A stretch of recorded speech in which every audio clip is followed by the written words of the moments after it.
चलें। जय हिंद साथियों, नमस्कार। स्वागत है आप सभी का आपके अपने परिवार विद्याकुल पर। मैं अजय आदित्य सर आप सभी का हार्दिक स्वागत अभिनंदन करता हूं।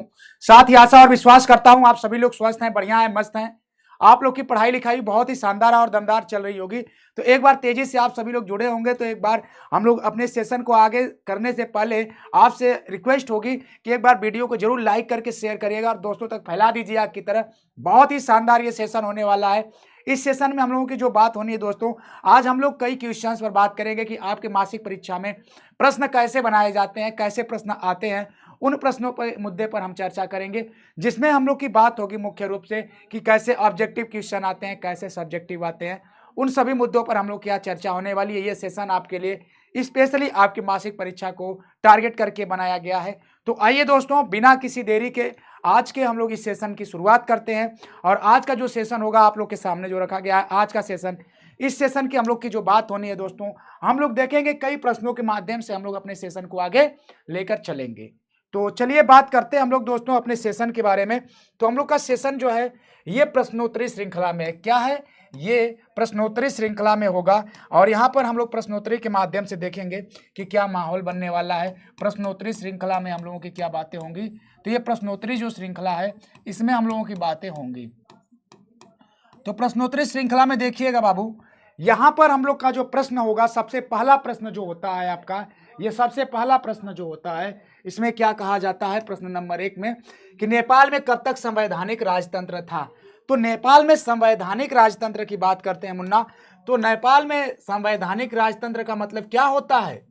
संवैधानिक राजतंत्र का मतलब होता है, देखिएगा ध्यान दीजिएगा, यहाँ पर राजतंत्र का मतलब क्या होता है। राजतंत्र का मतलब मुन्ना यह होता है, राजतंत्र का मतलब क्या होता है? राजा का शासन। क्या होता है? राजा का शासन होता है भैया। और राजा का शासन इसके पहले था। वहां पर अगर हम बात करते हैं तो उसमें आप देखेंगे कि राजा का शासन हुआ करता था पहले, और धीरे धीरे आज देखेंगे वहां संविधान बना है, मगर पहले ऐसा नहीं था। वहां पर देखेंगे राजतंत्र के खिलाफ वहां पर बीच में कई विद्रोह होते रहे। वहां की एक देखेंगे कि माओ से प्रेरित जो माओवादी हुआ करते थे, ये माओवादी विद्रोह जो हुआ, इस माओवादी विद्रोह का ही ये परिणाम होता है कि देखेंगे 1990 के दशक में क्या होता है। वहां के राजा जो होते हैं कौन होते हैं? राजा ज्ञानेंद्र होते हैं। कौन होते हैं? राजा ज्ञानेंद्र होते हैं। और राजा ज्ञानेंद्र जो होते हैं ये इन लोगों की बात धीरे धीरे मानते हैं। और ये देखिएगा कि यहाँ पर संसद बहाल करते हैं और 2006 आते आते देखेंगे यहाँ पर क्या हो जाता है, यहाँ पर लोकतंत्र की बात की जाती है और यहाँ पर क्या कर दिया जाता है? लोकतंत्र स्थापित किया जाता है। और यहाँ पर एक संविधान सभा के द्वारा इसके संविधान को बनाया जाता है। ये नेपाल की हम लोग बात कर रहे हैं। किसकी कर रहे हैं भैया? नेपाल की बात कर रहे हैं। तो नेपाल में देखेंगे आज क्या है, तो आज लोकतंत्र है। और नेपाल का जो संविधान है देखेंगे कि 2015 में बनता है। वहां पे देखेंगे सरकार ओली जी की, और 2019 में भी इसे एक बार वहां के संविधान को क्या किया गया है? अपडेट किया गया है। इस प्रकार आप कह सकते हैं कि यहाँ पर क्या था, 2006 तक क्या था, यहाँ पर राजा का शासन था। उसके पहले राजतंत्र को खत्म करके वहां पर क्या स्थापित कर दिया गया है? तो कहेंगे कि गुरुजी आज यहाँ पर क्या है? तो आज यहाँ पर लोकतंत्र है भैया। क्या है? आज यहाँ पर क्या है? तो आज यहाँ पर लोकतंत्र है। हमारी बात क्लियर है? आप लोगों को सारी बातें हमारी स्पष्ट हो गई होंगी, हमें पूरी उम्मीद आशा विश्वास है ना। तो इस प्रकार से ये जो पहला प्रश्न था, आप चाहेंगे तो ये सारी बातों को लिख सकते हैं। ये माओवादी कौन थे? तो माओ यानी कि माओ से तुंग से प्रेरित, यानी कि जो उनकी विचारधाराओं से ये माओ जो थे, ये माओ कौन होते हैं? तो आप कहेंगे कि ये चीनी क्रांति के जनक थे। क्यों? कौन थे ये? चीनी क्रांति के जनक थे। और देखेंगे यही गुरिल्ला युद्ध यहाँ पर हुआ करता था। गुरिल्ला युद्ध की बात होती है यहीं पर, या फिर आप यहीं पर कह सकते हैं कि यहीं पर देखेंगे टून टून, है ना, टून टून टाटा, है ना, टाटा। गुरिल्ला युद्ध का मतलब क्या होता है कि इसमें छिप कर वार किया जाता है। ये वही चीनी क्रांति होती है जहां पर गुरिल्ला युद्ध की शुरुआत हुई थी।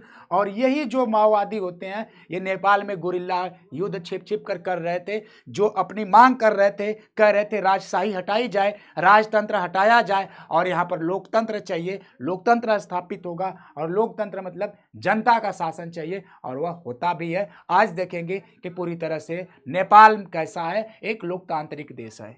ठीक है, कैसा देश है?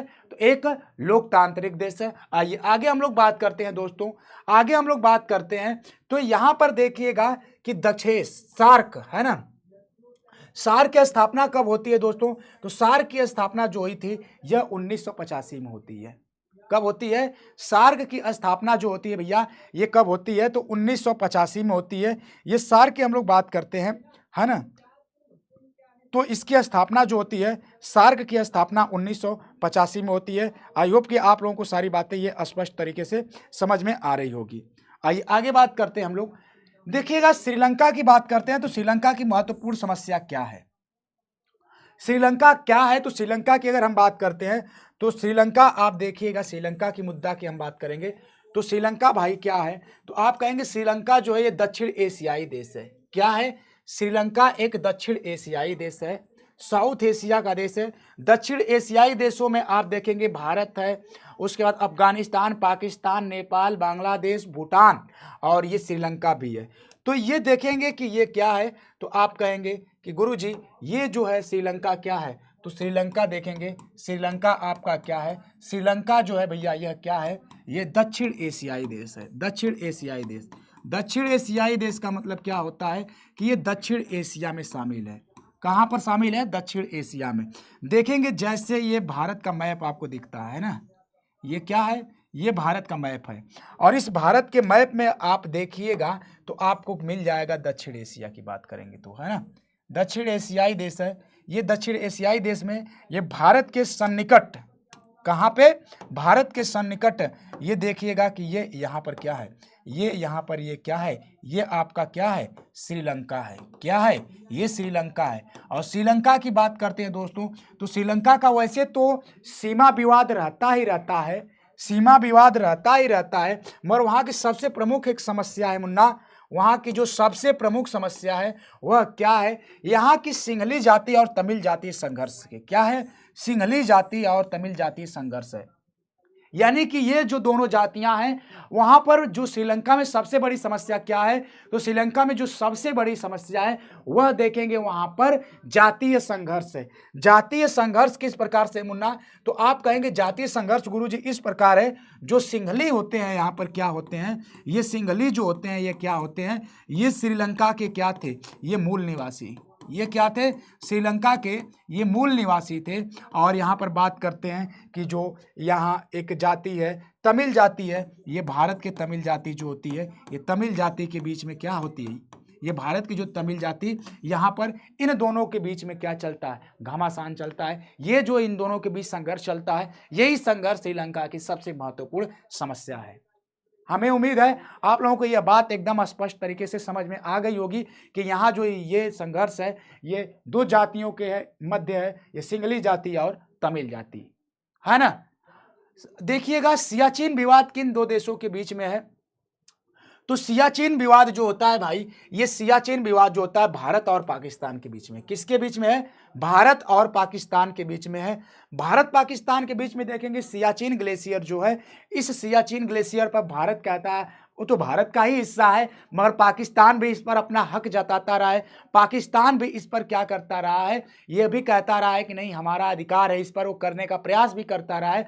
तो ये एक विवाद रहा है। जैसे कि देखेंगे भारत के, देखेंगे कि ये भारत पाकिस्तान के बीच सियाचिन ग्लेशियर का विवाद हो गया, या कश्मीर का विवाद हो गया, या सीमा विवाद देखेंगे कच्छ के रण वाला क्षेत्र हो गया।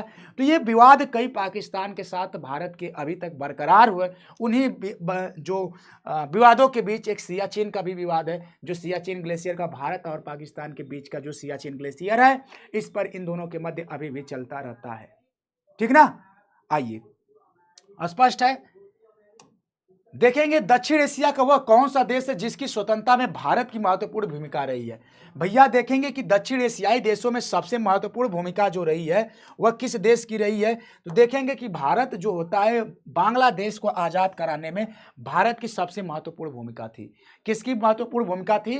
भारत की महत्वपूर्ण भूमिका थी, क्योंकि देखेंगे कि जब देखेंगे पूर्वी पाकिस्तान में जिस समय आप बात करेंगे, ये बांग्लादेश क्या हुआ करता था? पहले ये क्या हुआ करता था? पहले ये पूर्वी पाकिस्तान ही हुआ करता था। क्या था, ये पूर्वी पाकिस्तान था। अर्थात आप कह सकते हैं कि ये पूर्वी पाकिस्तान जो है यह भारत के बंगाल है ना, पश्चिम बंगाल व असम वाला क्षेत्र हुआ करता था। असम वाला क्षेत्र जो हुआ करता था, या असम वाला सीमा क्षेत्र जो था यही था। अब यहाँ के जो लोग थे क्या बोलते थे, यहाँ के लोग जो थे ये बोलते थे बांग्ला। यहाँ पर क्या बोलते थे, यहाँ पर बोलते थे बांग्ला, और यहाँ पर क्या बोलते थे, असमिया। यहाँ पर क्या बोलते थे, असमिया। ये दोनों भाषा बोलते थे।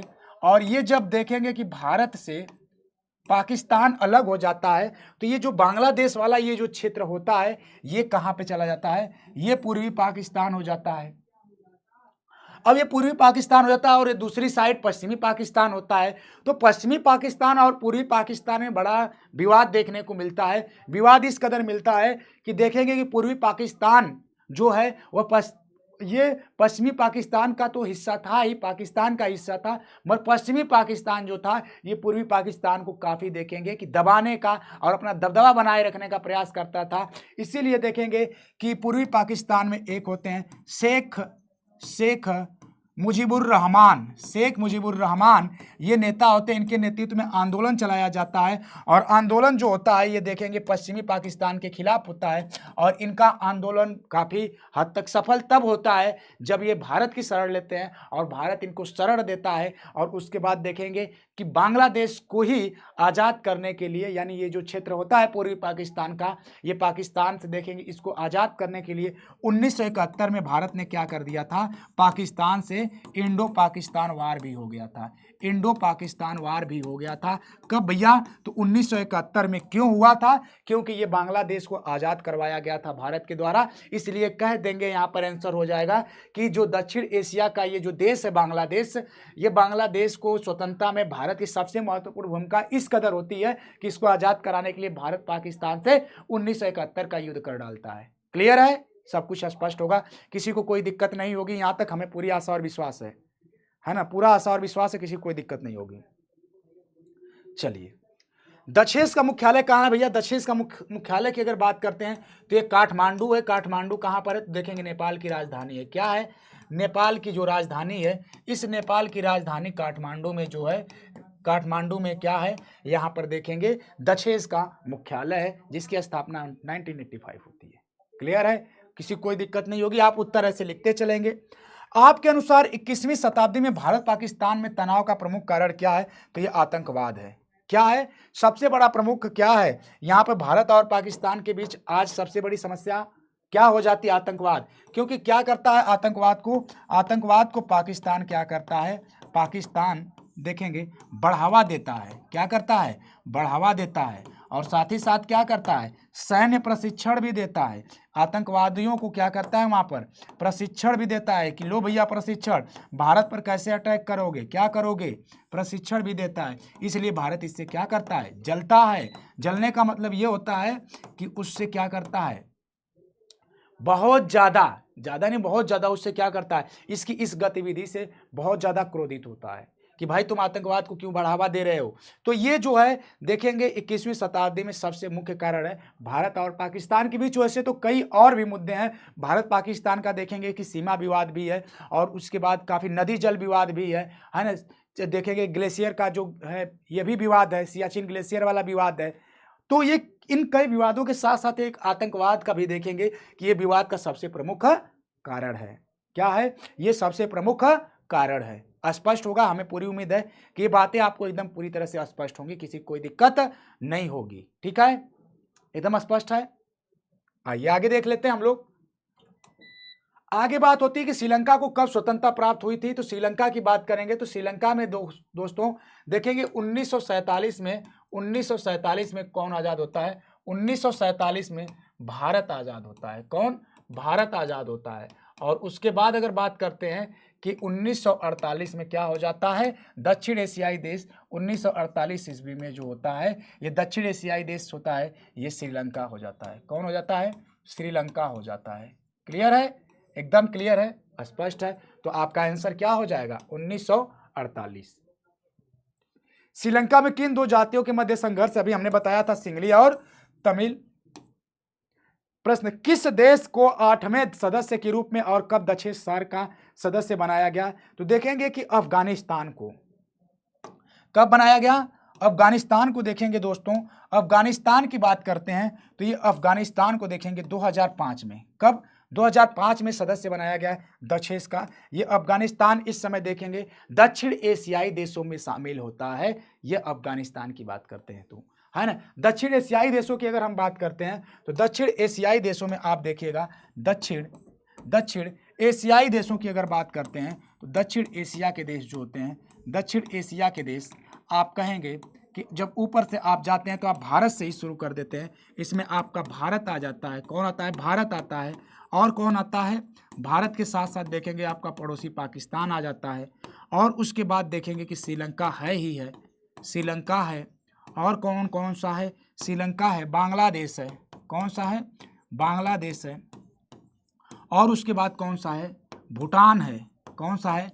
भूटान है। और कौन सा है? नेपाल है। कौन सा है? नेपाल है। और कौन सा है? मालदीव है। और कौन सा है?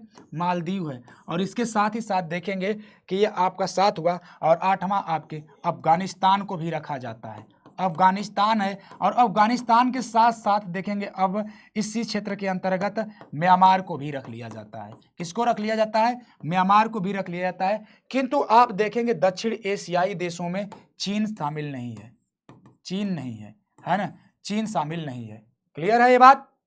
ये बहुत इंपॉर्टेंट था आपके लिए, जो दक्षिण एशियाई देशों के बारे में हम लोग चर्चा कर रहे हैं। यहाँ तक ओवरऑल एग्जाम में आपके आएगा तो आप अच्छे से इन बातों को अच्छे से वहाँ पे पॉइंट टू पॉइंट आप इन बातों को वहाँ पर मेंशन कर सकते हैं। किसी को कोई दिक्कत नहीं होगी, यहाँ तक किसी को कोई भी दिक्कत नहीं होगी भैया। बड़ा ही शानदार यहाँ पर देखेंगे क्वेश्चन आपको देखने को मिल रहे हैं और इन क्वेश्चन के माध्यम से आप अपने एग्जाम में अच्छा स्कोर कर पाएंगे।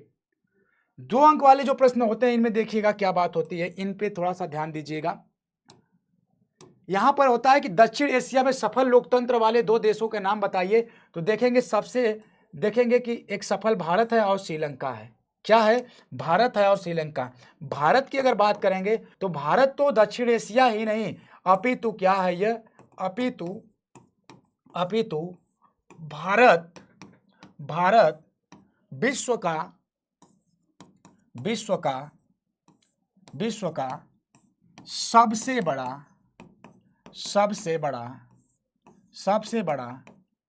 लोकतांत्रिक देश है। क्या है? सबसे बड़ा लोकतांत्रिक देश है। कौन? भारत ही है। ठीक है ना। तो भारत की बात करते हैं तो भारत और आपका क्या हो गया? आपका यहां पर देखेंगे श्रीलंका, ये दोनों होते हैं। क्लियर है? सब क्लियर है? किसी को कोई दिक्कत नहीं होगी यहाँ तक। आई होप कि सबको ये बातें स्पष्ट तौर पे ये समझ में आ गई होंगी। ठीक है ना। आइए देख लेते हैं नेक्स्ट क्वेश्चन की तरफ। दक्षिण एशिया से क्या अभिप्राय है? तो दक्षिण एशिया के बारे में हम अभी बात आए हैं आपको कि दक्षिण एशियाई देश वह देश हैं जो देखेंगे एशिया महाद्वीप में दक्षिण क्षेत्र में होते हैं। और उसकी अवस्थिति देखते हैं तो ऊपर देखेंगे जो दक्षिण एशिया की अगर हम बात करते हैं तो दक्षिण एशिया में आप देखिएगा दक्षिण एशिया की अवस्थिति क्या है, तो जरा ध्यान दीजिएगा, है ना। देखिएगा दक्षिण एशिया के उत्तर में क्या है? दक्षिण एशिया के देखेंगे कि यहाँ पर जो है आपका क्या होता है, इसकी अवस्थिति हम बता रहे हैं। यहाँ पर क्या है? हिमालय, है ना, हिमालय पर्वत श्रृंखला। क्या है? हिमालय पर्वत श्रृंखला है। हिमालय पर्वत श्रृंखला उत्तर में है। और देखेंगे इसके पश्चिम में क्या है? ये बे ऑफ बंगाल, बंगाल की खाड़ी है, बंगाल की खाड़ी, है ना। और यहां पर देखेंगे अरेबियन सी है, अरब सागर है। क्या है? अरब सागर है। और उसके बाद यहां पर बात क्या करते हैं, इसके नीचे देखेंगे हिंद महासागर है। क्या है? हिंद महासागर है। तो इस प्रकार आप कह सकते हैं कि ये जो अवस्थिति है दक्षिण एशिया की, यह क्या है उसकी? यह दक्षिण एशिया की भौगोलिक स्थिति है। क्या है? ये दक्षिण एशिया की भैया क्या है? तो ये दक्षिण एशिया की भौगोलिक स्थिति है जो अभी हम आपको बता रहे थे। और इसके सबसे केंद्र में जो है वह केंद्र में क्या है? तो ये देखेंगे इंडिया दिख रहा है। इंडिया क्या है? यह इंडिया दक्षिण एशिया का केंद्र है। क्या है यह? यह केंद्र है। ठीक है। तो अब बात करेंगे कि भारत, पाकिस्तान, नेपाल, भूटान, बांग्लादेश, श्रीलंका, मालदीव और दक्षिण एशिया के देश माना जाता है। कुछ लोग अफगानिस्तान एवं म्यांमार को भी मानते हैं, जैसा कि अभी हम लोग भी मान रहे थे 5 मिनट पहले, है ना। भारत और पाकिस्तान के बीच हुए किन्हीं दो समझौतों का उल्लेख कीजिए। तो देखेंगे भारत और पाकिस्तान के बीच दो समझौते बहुत इंपॉर्टेंट होते हैं। ताशकंद समझौता होता है और एक कौन सा होता है, शिमला समझौता होता है। ताशकंद समझौता और एक शिमला समझौता होता है। वह बात आप सभी लोग समझ रहे होंगे। तो ये आपको 2 अंक यहां से प्राप्त हो जाएगा। दक्षिण एशिया के उन देशों के नाम लिखिए जिनमें लोकतंत्र व सैन्य शासन दोनों है। तो देखिएगा, सैन्य शासन और लोकतंत्र दोनों की अगर बात किया जाए तो ये क्या होता है, पहले ये देखते हैं। देखेंगे कि लोकतंत्र यानी लोकतंत्र का मतलब क्या होता है, जनता का शासन। किसका होता है, जनता का शासन, जनता का शासन होता है। और देखेंगे सैन्य शासन में क्या होता है, यहां पे देखेंगे सैनिकों का शासन, सैनिकों का शासन, सैनिक शासन, है ना। तो ये देखेंगे कि यहां पर आप बात करते हैं तो आपको एक पाकिस्तान है और एक क्या है, एक आपका बांग्लादेश है। एक पाकिस्तान है, एक बांग्लादेश है। पाकिस्तान में देखेंगे कभी भी कोई लोकतांत्रिक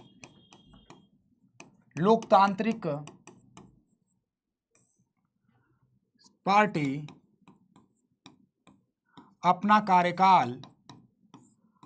कार्यकाल पूर्ण नहीं कर पाई है या कर सकी है अभी तक, क्योंकि वहां पे क्या होता है, तख्ता पलट होता रहता है। वहां के जो सैनिक होते हैं, वहां जो सैन्य शासन होता है वो बदल देता है, वहां पे तख्ता पलट हो जाता है।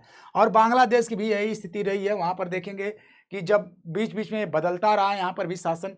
तो इस प्रकार आप कह सकते हैं पाकिस्तान और बांग्लादेश। मालदीव में किस प्रकार का शासन प्रणाली है, तो भैया मालदीव में लोकतंत्र है। मालदीव की अवस्थिति अगर आप देखेंगे तो मालदीव आपको देखने को मिल जाता है। अगर मालदीव का चित्र अगर हम लोग बनाते हैं तो जब भारत का चित्र जब बनता है तो आप देखते होंगे कि भारत के चित्र में यहाँ पर क्या हो जाता है, यहाँ पर आपको मालदीव देखने को मिल जाता है। ये भी क्या है, मालदीव भी ये क्या है, एक दक्षिण एशियाई देश है, छोटा सा देश है, भारत के देखेंगे निकट बगल में ये मालदीव सटा हुआ है। तो ये मालदीव क्या है, वहां पर भी क्या है, तो कहेंगे लोकतंत्र है, वहां पर भी लोकतंत्र है। क्लियर है, ठीक है ना, यहां पर भी लोकतंत्र है। भारत ने परमाणु परीक्षण कब किया था, तो देखेंगे कि सन 1974 में तो किया था, ये 1978 में भी करता है। और इसी 1978 के दौरान ही देखेंगे, इसी 1978 में भी इसी दौरान 1998 में पाकिस्तान भी सफल परीक्षण किया था, सफल परमाणु परीक्षण किया था, सफल परमाणु परीक्षण किया था। कौन, तो कहेंगे कि पाकिस्तान भी सफल परमाणु परीक्षण कब किया था, तो 1998 में भारत जैसे करता है उसके तुरंत बाद पाकिस्तान भी कर देता है। तो पाकिस्तान भी परमाणु संपन्न शक्ति हो जाता है, परमाणु हथियार उसके पास भी होते हैं। तो भारत तो करता ही है 1974 में एक बार, और उसके बाद देखेंगे 1998 में जब सफल होता है तो 1998 के दौरान तुरंत उसके बाद 1998 में ही पाकिस्तान भी कर देता है ना। आइए, ऐसे 2 देशों के नाम लिखिए जिनके साथ भारत का नदी बंटवारे के मुद्दे पर विवाद रहा है। तो आप देखेंगे कि सिंधु नदी जल विवाद जो रहा है, कौन सा रहा है, देखेंगे सिंधु नदी जल विवाद जो रहा है, ये देखेंगे कि पाकिस्तान के साथ भारत का रहा है। तो इसकी बात हम कर लेते हैं, तो ये पाकिस्तान और बांग्लादेश के साथ रहा है। ठीक है, किसके साथ रहा है, पाकिस्तान और बांग्लादेश के साथ रहा है। देखेंगे पाकिस्तान में लोकतंत्र को कमजोर करने वाले कारण लिखिए। तो पाकिस्तान में लोकतंत्र को कमजोर करने वाले जो कारण हैं, प्रमुख कारण जो होते हैं, राजनीति में सेना का हस्तक्षेप। वहां की जो सेना होती है राजनीति में हस्तक्षेप करती है, इसलिए वहां पर लोकतंत्र स्थापित नहीं होता है। क्या हो जाता है वहां पर, तब देखेंगे कि सैन्य शासन लागू हो जाता है। वहां के जनरल जो होते हैं ये सत्ता अपने हाथ में ले लेते हैं। और राजनीति में कट्टरपंथी धार्मिक नेताओं का दबदबा, जैसे देखेंगे कि वहां पर जैसे कौन होते हैं, मौलवी मौलाना लोग होते हैं, मौलवी मौलाना लोग होते हैं, इनका क्या होता है, इनका वहाँ बड़ा बोलबाला होता है, इनका दबदबा होता है, इनके प्रभाव में भी लोकतंत्र स्थापित नहीं हो पाता है। और विदेशी ताकतों का हस्तक्षेप, यानी कि देखेंगे विदेशी, जैसे कि आप देखेंगे अमेरिका आदि देश जो होता है, देखेंगे अमेरिका आदि देश पाकिस्तान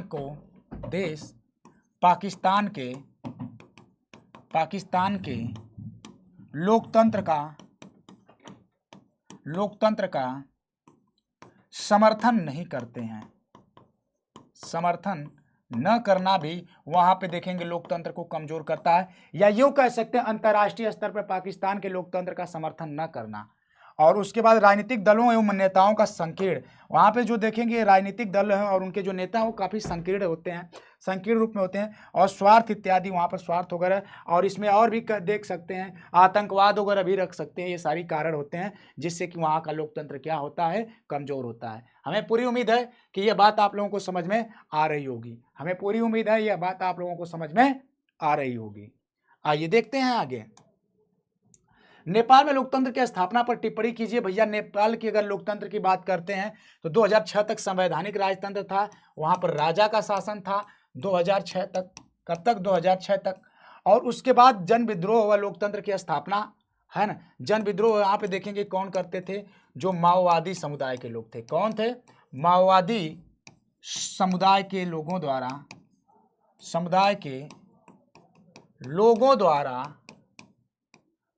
द्वारा विद्रोह किया जाता था, है ना, विद्रोह किया जाता था। क्लियर है? विद्रोह। और देखेंगे राजा का प्रभाव समाप्त होना, लोगों में अधिकारों के प्रति जागरूकता और माओवादियों का प्रभाव इत्यादि, जैसा कि हम यहाँ लिखे हैं। तो ये सारी बातें देखेंगे नेपाल के परिप्रेक्ष्य में आप देखते हैं, जो आपको समझना होगा। देखिएगा कि भारत पाकिस्तान संबंधों पर प्रकाश डालने की बात करते हैं तो भारत पाकिस्तान का जो देखेंगे संबंध तो वैसे बहुत ही ऐतिहासिक रहा है, मगर भारत और पाकिस्तान में सामाजिक, आर्थिक, सांस्कृतिक तथा ऐतिहासिक समरूपताएं हैं, बहुत सारी चीजें, क्योंकि भारत भी कभी पाकिस्तान को अपना ही हिस्सा मानता था, और मानता क्या था, पाकिस्तान भारत का ही हिस्सा था। तो बहुत सी सारी समरूपताएं हैं, चाहे संस्कृति की बात किया जाए, चाहे आर्थिक रूप से बात किया जाए, चाहे सामाजिक रूप से बात किया जाए, तो ये काफ़ी समरूपताएं देखने को मिलती हैं। ये समरूपताएं जो है ये काफ़ी ऐतिहासिक बयां करती हैं इतिहास को। तो ये आप प्रश्न में आंसर कर सकते हैं अच्छे तरीके से। क्लियर है? तो एक बार लाइक करके, थम्स अप करके वीडियो को शेयर जरूर करिएगा आप सभी लोग, है ना। भारत पाकिस्तान संघर्ष देखेंगे कि जैसे 1900 अभी तक भारत और पाकिस्तान के बीच कितने युद्ध हुए हैं बाबू? तो मुख्य रूप से जो हुए हैं 4 युद्ध होते हैं। कितने युद्ध होते हैं?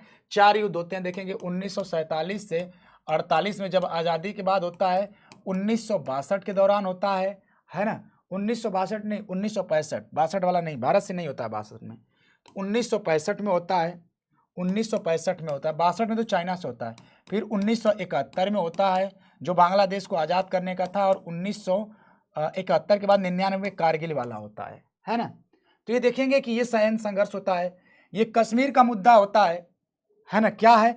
कश्मीर का मुद्दा देखेंगे, कश्मीर के लिए लड़ाई हुई थी, तो देखेंगे उस समय कश्मीर मुद्दा जो था, ये कश्मीर के लिए जब 1947-48 में लड़ाई होती है तो कुछ हिस्सा जो चलता है पाकिस्तान चला जाता है, जो कश्मीर वाला, तो पाकिस्तान में जो हिस्सा चला जाता है उसे क्या कहते हैं? POK कहते हैं, है ना। और जो हिस्सा भारत में आया था, जो भारत में आ गया था, उसे हम लोग क्या कहते हैं? आज जम्मू एंड कश्मीर के नाम से जानते हैं। ये दो हिस्सा, और इन दोनों के बीच देखेंगे LOC बॉर्डर है। क्या है? इन दोनों के बीच में क्या है? LOC बॉर्डर है, LOC कारगिल, है ना, लाइन ऑफ कंट्रोल। ठीक। और हथियारों की होड़ है। पाकिस्तान के तो मेरे पास बहुत हथियार है, बहुत इकट्ठा करने का प्रयास करता है, भारत के पास तो है ही, ये होड़ है। आतंकवाद देखेंगे, आतंकवाद दोनों के बीच में देखेंगे जो मतभेद का सबसे विवाद का कारण है, आतंकवाद है। और देखेंगे सियाचिन ग्लेशियर विवाद है, सर क्रीक विवाद इत्यादि है। सर क्रीक विवाद की अगर हम बात करते हैं दोस्तों, तो सर क्रीक विवाद जो है ये कहाँ पर है? तो ये देखेंगे कि गुजरात के, कहाँ पर?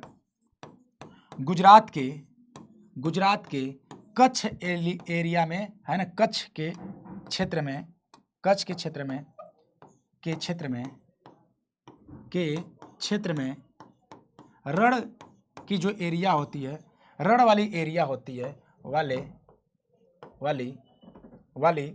है ना, विवादित विवादित विवादित सीमा विवाद, है ना। ये जो होता है सर क्रीक विवाद जो होता है, ये गुजरात की जगह है। इस गुजरात के कच्छ के रण में देखेंगे ये पाकिस्तान जो कहता है ये हिस्सा मेरा है, जबकि वो भारत का है, तो इसलिए भी भारत और पाकिस्तान के बीच वो सीमा विवाद, एक सर क्रीक विवाद वो भी बना रहता है, वो भी एक तनाव का कारण बना रहता है लगातार। तो ये सारी बातें आप अच्छे से मेंशन कर सकते हैं।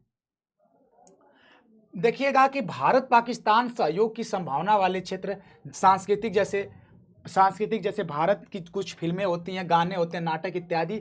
इससे क्या होता है, इससे संस्कृति का देखेंगे कि जो सांस्कृतिक मेल भाव है, ये सहयोग संभावना इससे बनता है। कुछ पाकिस्तानी एक्टर भारत आते हैं, भारतीय एक्टर एक्ट्रेस पाकिस्तान जाते हैं, तो ये भी थोड़ा देखेंगे कि सांस्कृतिक मेल मिलाप का ही एक द्योतक होता है। और खेल क्षेत्र में जैसे क्रिकेट हॉकी वगैरह हम देखेंगे कि क्रिकेटर और हॉकी के प्लेयर हमारे मेल मिलाप करते हैं, ये भी होता है। और उसके बाद व्यापार जैसे कपास, प्याज, सॉफ्टवेयर इत्यादि देखेंगे। प्याज भारी मात्रा में पाकिस्तान से भारत आती है, कपास वगैरह का हम आदान प्रदान करते हैं, आयात निर्यात करते हैं, सॉफ्टवेयर वगैरह। तो ये देखेंगे सांस्कृतिक रूप से समरूपता का एक देखेंगे कि मिसाल है ना। तो इस प्रकार से हम लोगों की ये जो बातें हैं, हमें उम्मीद है कि आप लोगों को बहुत अच्छे से समझ में आ रही होंगी और बहुत अच्छे से आपने समझा भी होगा। और पूरी आशा विश्वास करते हैं कि आपको अगर ये आपको क्लास अच्छी लगी होगी तो एक बार दोस्तों को भी शेयर करिएगा और लाइक करके एक बार वीडियो में कमेंट करिएगा कि ये आपको क्लास कैसी लगी है। और आज की क्लास हमारी यहीं तक, बस अब आज से विदा लेना चाहेंगे। अगली मुलाकात जब कल होगी तो आगे कंटिन्यू करते हैं। तब तक के लिए आप सभी को जय हिंद, thank you so much, bye bye, love you all, take care.